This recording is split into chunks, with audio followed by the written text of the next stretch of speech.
Howdy folks, this video is the second in a series of homemade, repurposed, modified, and second-hand equipment for an amateur mineralogy lab. I was kind of going through some things for this video and I realized that I just have way too much, and we'll keep it family-friendly, junk that I've accumulated. But I've gotten it all at a very good price, and some of it really comes in handy at times. So this video is actually going to cover both glass and plasticware, since they kind of overlap a little bit. We're going to start with the glassware first, and there's some right here actually. And these I got, these are actually from picture frames. And you can get picture frames at the thrift store for practically nothing. They're all over at garage sales and whatnot. You can toss the frame, save the glass. I use it for a few things. Smaller pieces could actually be used for hardness testing. If the mineral will scratch the glass plate, it'll have a hardness of 5.5 or higher.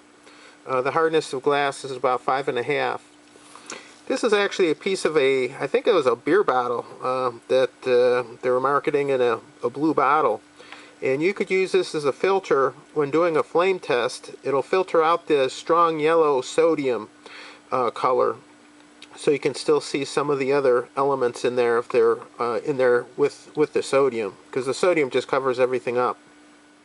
Here's an example. This has grit on it, and I use it for polishing slides for a petrographic microscope. I haven't covered any optical mineralogy on the channel yet, and I will eventually, but not for a bit. I also use it on the countertop that's mica for my lab bench, and also for the hood. We can take a quick look at that. There were a whole bunch of windows left behind on our property, so I took the glass out of those, basically kind of storm windows for storm doors. I might have cut this one down for the fume hood. And when I'm doing borax beads or something like that, it keeps hot stuff from actually going into the formica. I also have a piece of glass on my lab table here too to protect it from hot things.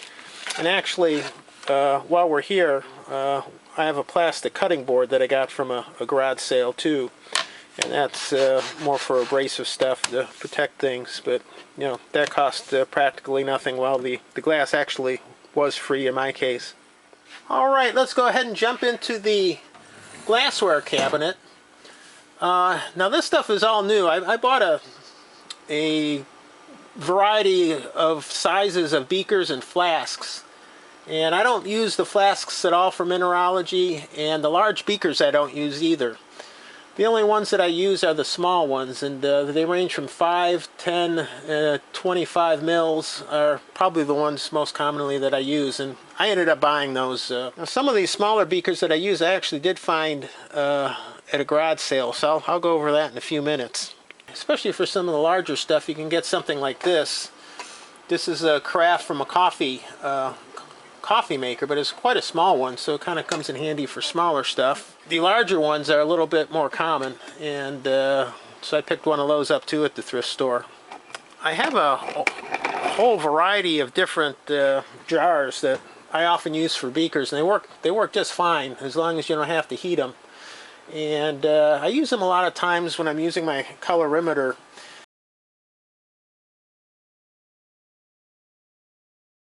Once again, I don't have a video that posted for some of those applications, so they're kind of nice to have. And like I said, different sizes, and they're free. I think a lot of these had olives in them. These were kind of like a jelly. What I like to do is, I've seen some bottle cutting kits at different garage sales and thrift stores, and I never bought one, but I think I'll get one. And I can cut some of these jars off maybe halfway, and I'd have a nice little set of beakers. I have a glass burette that I bought, but I don't use for mineralogy. And I also have, I guess these would come into the category of repurposing. These are pipettes, but they're disposable and they're plastic. But actually, you know, they can be reused. So they're very inexpensive, yet you know they're pretty accurate. There's a 10 mil, a 5 mil, And this is a 1 mil, so you can get some real specific small quantities measured out. And for a pipette bulb, we're kind of venturing into the plastic area here, but just for a second. These are for ear wash cleaning kits, where you put some drops in your ears and then you flush your ear out with water, and they supply these bulbs. But they fit in real well, and I can use them to suck up material into the pipette. So these are free. I got this at a garage sale. It's kind of neat. It's graduated in ounces, milliliters, and also in teaspoon and tablespoons. So I haven't used it yet, but it looks kind of neat. Another thing that comes in handy are these watch glasses. And they're not actually a watch glass. They're actually lenses from an old overhead projector that I had. So they didn't cost me anything. I was going to throw it out, so I took it apart and found these. And actually, I use these a lot. I can put small quantities of material on a hot plate on there, and it evaporates off pretty quick. Assortment of Pyrex bowls and dishes. These are all Pyrex, so you can put materials in there and heat them. No problem, just kind of like beakers. And these are pie plates. I've used these more than a number of times. They're good for just sorting material, or actually for drawing material out. I can put liquid in there, and it has a large surface area to evaporate. And being Pyrex, they can take heat. So I have a couple different sizes. And here's a flat glass plate that's actually from the bottom of a microwave. This is what spins, and I had a broken microwave, so I got that for free. The test tubes I actually bought new. I didn't really find a good source, other than sometimes you can find some plastic tubes.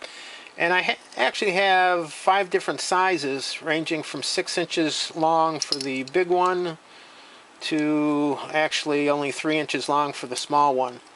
The only advice I could give there is you probably don't need as many as that I got, at least for the larger tubes. You could probably get by with maybe 4 or 6. The smaller ones you probably want at least a dozen. Here I have a bunch of volumetric flasks. Once again, I just bought a range, and don't really use those for mineralogy all that much. You don't need them. And last but not least, in the cupboard, kind of hidden away here, I have once again a arrangement of sizes of graduated cylinders.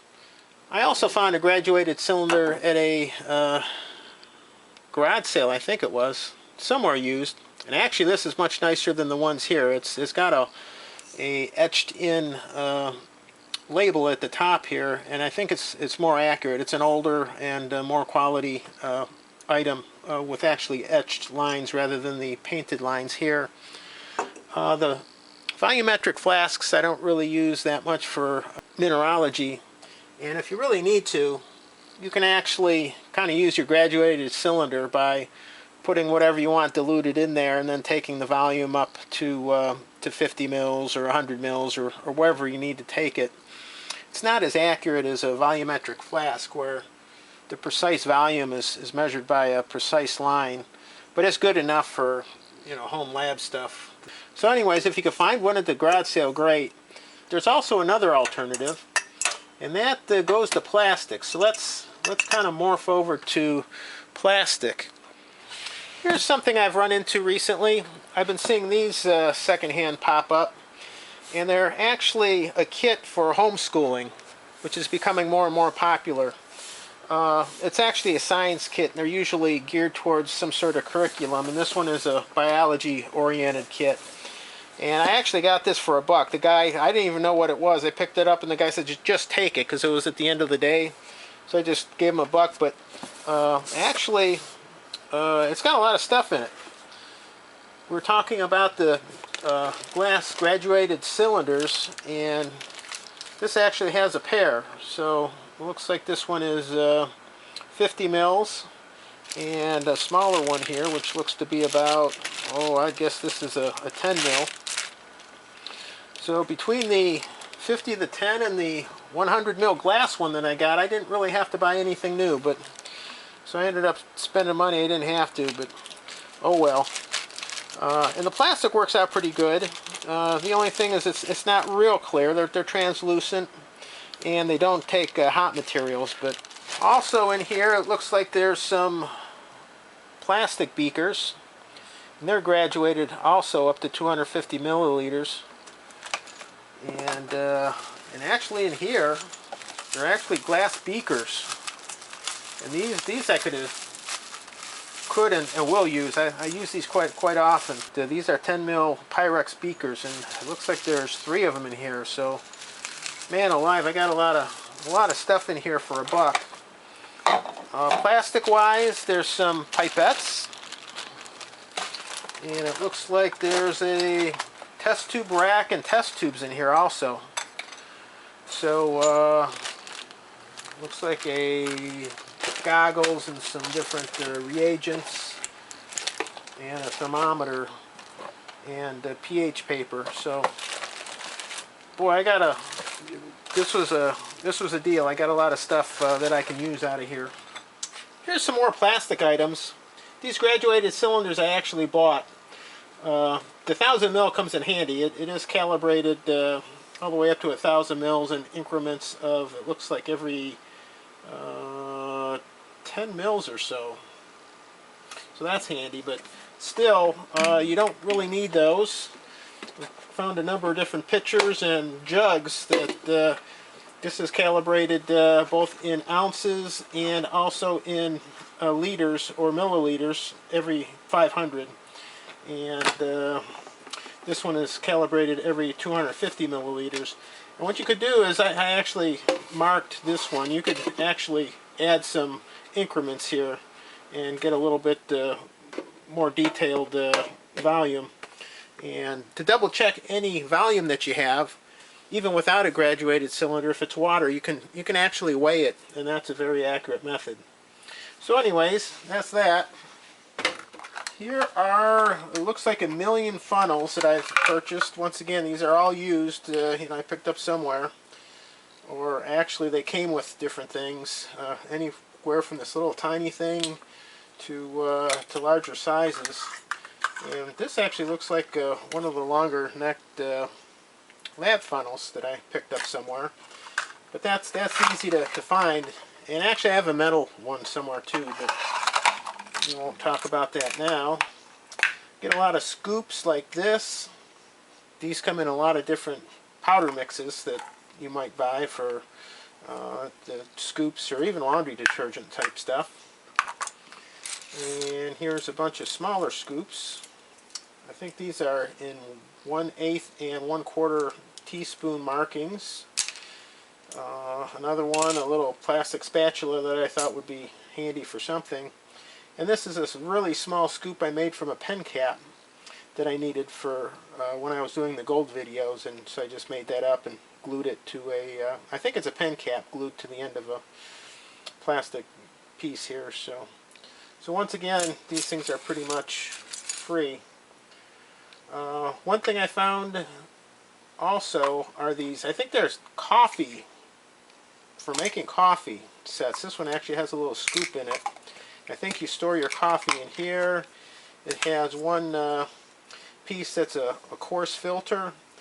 This one actually has a really fine mesh filter on it.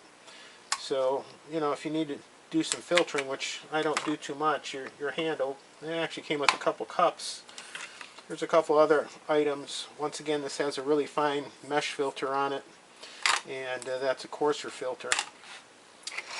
So that's most of the plastic items. I'm sure there's a lot of things that I missed, but that kind of brings us into the realm of jars and bottles.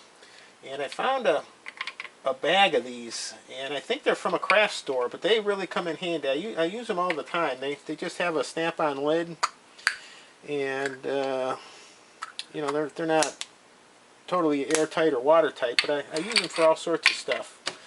If we kind of look back here, I have different fluxes in them. I'll put different rock samples after I grind them up, just to have a place to put them. Other bottles include, and we're kind of going back and forth here with some glass, but these I actually got from a friend, and most of the bottles and jars I got from some friends here. But these are nice because these are, I think that these are from a health beverage. They're from the same company. And what's nice is they have this really nice plastic seal in them. I got these for free. Now the containers I really like are these dropper bottles. They're really good for like spot test reagents because you can just grab it off the shelf, put a drop in, and you're good to go. I forgot where I got those.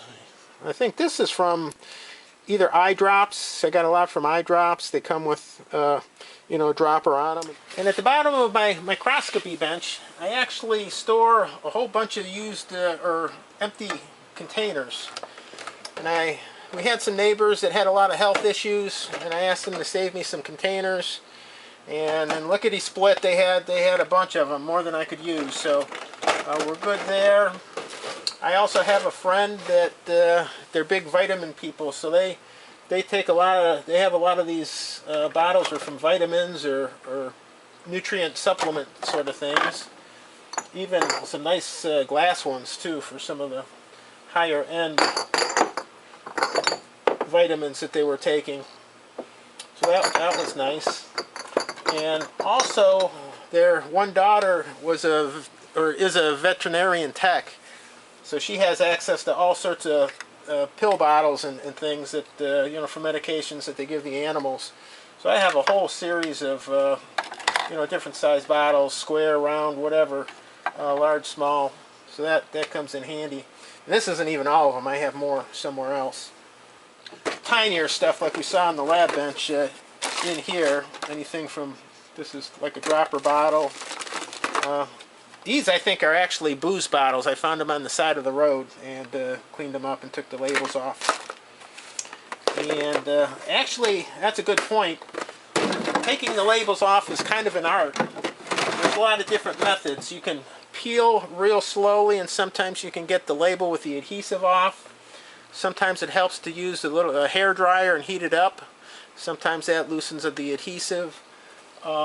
Some of them actually are water soluble. You can, you know, soak them in water. But probably the best method for a lot is using some sort of oil, like vegetable oil. So you have the glue. You peel off as much of the label as you can. And you put vegetable oil on there, and you smear it around, and you know, get it nice and thick. And you just let it sit. And you let it sit for maybe a day or so. And that glue will start to dissolve and become real soft, and you can just wipe it off. Well, that's it for the glass and plastic items, at least the ones that I could think of. I'm sure as soon as I turn off the camera, there's going to be a half a dozen that I find. But once again, the key element here is you don't need to spend a lot of money. You can either make stuff or improvise, not a big deal. But anyway, stay tuned for the next one, which should be up pretty soon. And I think I'll cover some metal items. And there's a whole bunch of different categories here yet to follow up, so stay tuned. Well, thanks for watching the video, and happy lab equipment outfitting.